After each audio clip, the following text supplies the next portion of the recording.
o pedido de impeachment do presidente Bolsonaro contra o ministro Alexandre de Moraes. Cara, é muito termo, né? Presidente, ministro, não sei o quê, né? Mas vamos falar sobre ele, porque eu achei genial o jeito que ele começou esse pedido. Eu achei esse cara fantástico.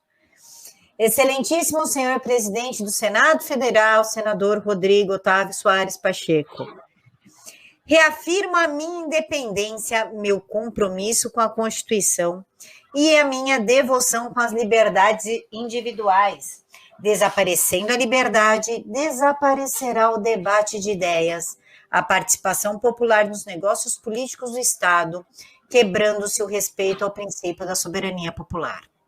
Uma ação livre só se constrói com liberdade, e a liberdade só existirá onde houver um Estado democrático de direito, que, por sua vez, nunca será sólido sem a existência de um poder judiciário autônomo e magistrados independentes e um Supremo Tribunal Federal imparcial, para que possa exercer a sua grave função de guardião da Constituição e das leis e de garantidor da ordem na estrutura governamental republicana com irrestrita possibilidade de debates de ideias e respeito à diversidade. Alexandre de Moraes. Sabatina na Comissão de Constituição, Justiça e Cidadania do Senado Federal, em 21 de fevereiro de 2017. Olha, para iniciar foi bacana, mas o presidente sabe... Foi top, vai! Não, isso com certeza foi bonito, uma entrada bonita, mas o presidente sabe que de onde nada se espera, de onde nada vem mesmo. Isso é uma frase clássica lá do Barão de Tararé, né, salvo engano, e ele sabe que isso aí não vai dar absolutamente nada.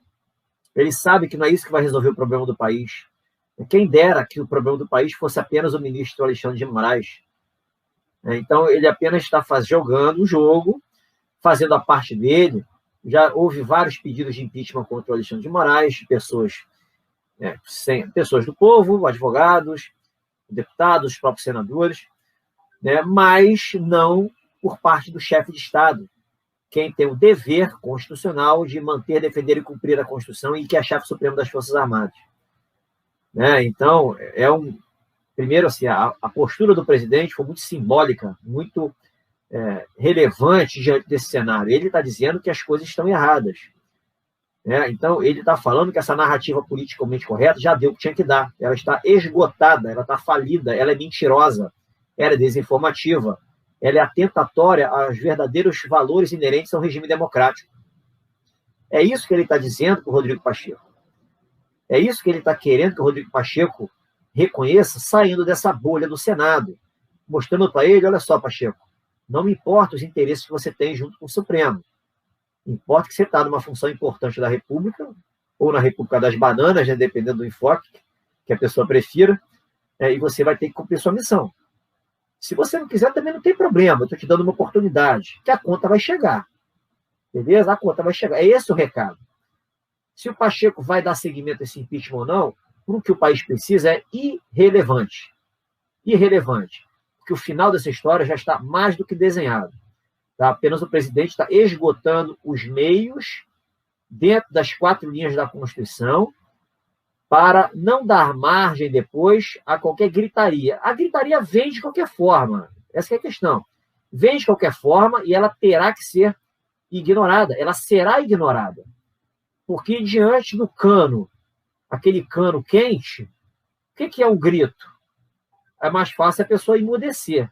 Então, a gritaria vai ser contida facilmente. Então, esse é o cenário dentro de uma estratégia militar que eu tenho certeza que está em curso, para colocar fim à distopia Brasil. Renato, jogando limpo agora, tá? Jogando limpo comigo e com a galera que nos assiste aqui, que na qual eles nutrem um grande carinho e respeito pelo senhor. O que podemos esperar do dia 7? O fim dessa história. O início do fim dessa história, eu diria. O início do fim dessa história. Eu vejo que não tem como passar, isso aí ser postergado além do dia 7. Por que eu falo? Pelas próprias falas do Bolsonaro. Ele já falou que será a última, a fotografia que ele quer mostrar para o mundo, para fazer valer a vontade da população. não tem mais motivo para se postergar além disso e continuar permitindo, fazendo vista grossa para essas atrocidades às liberdades básicas, às liberdades fundamentais. As falas do Bolsonaro, eu diria que colocaram ele próprio em xeque-mate para justificar uma postergação de um fazer, respeitando lá o artigo 78, que foi um compromisso que ele assumiu, sobretudo o artigo 7.62 lá, de atribuições das Forças Armadas. Então, assim, o próprio Bolsonaro, com a fala dele, se colocou em xeque. Eu diria que é um xeque do bem. Um xeque do bem, porque ele é um xeque que a população aprova. Então, ele vai sair do xeque com aval da população. Então, eu vejo dessa forma. Então, não há razão para as pessoas ficarem preocupadas, nenhuma razão. O que está acontecendo nos atos dos outros poderes são atos de desespero, no mínimo por falta de compreensão do que está acontecendo, ainda muito apegado a essa narrativa do politicamente correto, nessa prisão jurídica cognitiva aí que idiotizou todo mundo. Muitos ainda veem tudo como teoria da conspiração e não têm a leitura clara da situação. Mas, até 7 de setembro, com as coisas se agravando como estão, será ali o marco da nossa história, a reindependência do Brasil e as coisas começando a ficar evidente, verdadeiramente evidente, porque até agora vigoram as tais aparências. Mas você não está vendo o que eu estou vendo? Não, eu não estou vendo o que você está vendo. Eu estou vendo aquilo que você quer ver, mas eu vejo coisas além do que você está vendo, que te fez chegar a essa conclusão pessimista, derrotista, de fim do mundo. Eu vejo outras coisas. Então, essas aparências limitadas aos 5 sentidos são muito aquém do que verdadeiramente está acontecendo. O presidente sabe de muita coisa, ele tem provas de muita coisa, apenas está jogando o jogo da politicagem de uma forma homeopática, testando um poder, expondo outro poder aqui, de uma forma que não fique dúvidas lá na frente. Tudo será muito bem feito e a única certeza que eu tenho, a vitória final do país e, obviamente, da população.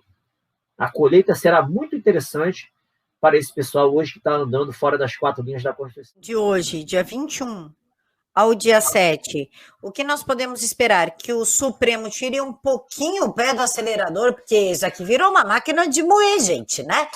Então, que ele tire um pouquinho o pé do acelerador ou que ele arrisque, dispute força com o presidente e venha com mais força para cima? Depende do Bolsonaro. É o Bolsonaro que está no controle. Você vê que o Bolsonaro, essa semana, ele diminuiu a temperatura. Mas por que o Supremo foi para cima? Ele foi para cima porque ele escutou declarações que foram, entre aspas, antidemocráticas, atentatórias às instituições democráticas. Mas isso não foi o Bolsonaro que causou. Foram os cidadãos que estão indignados com o que está acontecendo e entrou naquilo que a gente já conversou. A gente não vive numa democracia. Então, qual é o limite da liberdade de expressão segundo a vontade dos autocratas que desenharam essa pseudo-democracia de hoje? Qual é a prudência que caracterizaria uma liberdade de expressão aceitável? Então, a responsabilidade da ação contundente, abusiva do tribunal e da Polícia Federal, que apoia isso, desse nicho da Polícia Federal, quem deu causa foram os próprios cidadãos. Semeadura livre, colheita obrigatória é para todo mundo. A lei da vida, a lei do retorno, causa e efeito. Então, não foi o Bolsonaro que deu causa a isso. Então, é por isso que o Supremo acelerou, não em função do Bolsonaro. Agora, para o Supremo recuar,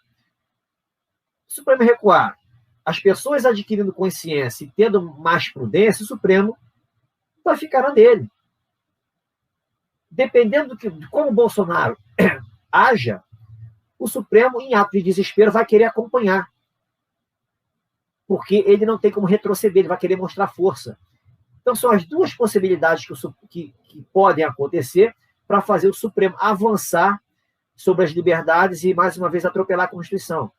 São situações em que pessoas físicas darão causa por estarem indignadas e não entenderem o momento que a gente está vivendo, não aceitarem que nós não somos em democracia e ajustar as liberdades ao exercício compatível com esse status quo.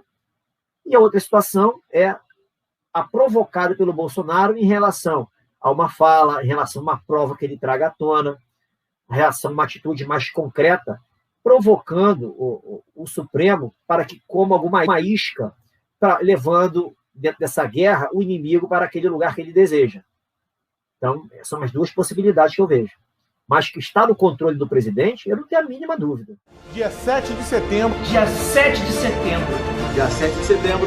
7 de setembro. Dia 7 de setembro. Dia 7 de setembro. Dia 7 de setembro. Dia 7 de setembro não é escolha. Dia 7 de setembro, na Paulista, em Brasília. Nunca foi tão importante em nossas vidas participar de uma manifestação como essa. Dia 7 de setembro, eu espero você nas ruas do Brasil para dar o grito de liberdade. Dia 7 de setembro nós vamos às ruas. Todos na Paulista, em uma só voz, pelo Brasil. Vai para a Avenida Paulista e não perca, hein? Estaremos lá, juntos por um Brasil melhor. Chega.